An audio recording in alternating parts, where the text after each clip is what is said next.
Delhi liquor policy కేసులో కవిత ED custody ఇవాల్టితో ముగిసింది. దీంతో ఆమెను ఢిల్లీలోని రౌస్ అవెన్యూ కోర్టులో ఈడీ ప్రవేశపెట్టింది. ఆమె కస్టడీని తొలగించాలని కోర్టును ఈడీ కోరింది. మరోవైపు తనకు మధ్యంతర బెయిల్ మంజూరు చేయాలన్న కవిత పిటిషన్పై కోర్టు విచారణ జరిపింది.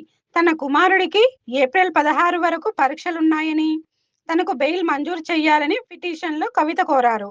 ఇరు వాదనలు విన్న రౌస్ అవెన్యూ కోర్టు ఆమెకు బెయిల్ ఇచ్చేందుకు నిరాకరిస్తూ 14 రోజుల జ్యుడిషియల్ రిమాండ్ విధించింది.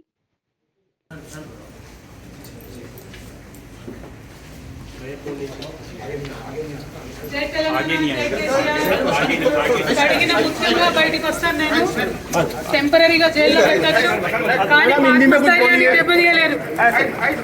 This is not a money laundering case, it is a political laundering case. One accused has already joined BJP. Second accused is getting a BJP ticket. Third accused has given 50 crores in electoral bonds. This is not a money laundering case, it is a political laundering case. It is a fabricated and false case. We will come out very clean. Jai Telangana. Jai Karnataka. Jai Telangana. Jai Telangana. No. They are fighting it out. It is an illegal case. Delhi liquor policy కేసులో కవిత ED custody ఇవాల్టితో ముగిసింది.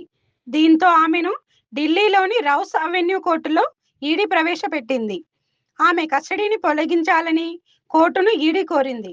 మరోవైపు తనకు మధ్యంతర bail మంజూరు చేయాలన్న కవిత పిటిషన్పై court విచారణ జరిపింది. తన కుమారుడికి ఏప్రిల్ 16 వరకు పరీక్షలున్నాయని, తనకు బెయిల్ మంజూరు చేయాలని పిటిషన్లో కవిత కోరారు. ఇరు వాదనలు విన్న రౌస్ అవెన్యూ కోర్టు ఆమెకు బెయిల్ ఇచ్చేందుకు నిరాకరిస్తూ 14 రోజుల జ్యుడిషియల్ రిమాండ్ విధించింది.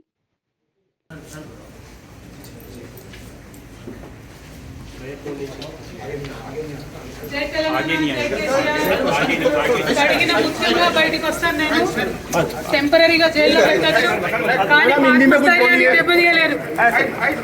This is not a money laundering case, it is a political laundering case. One accused has already joined BJP. Second accused is getting a BJP ticket. Third accused has given 50 crores in electoral bonds. This is not a money laundering case, it is a political laundering case. It is a fabricated and false case. We will come out very clean. Jai Telangana. Jai Karnataka. Jai Telangana. Jai Telangana. No. They are fighting it out. It is an illegal case.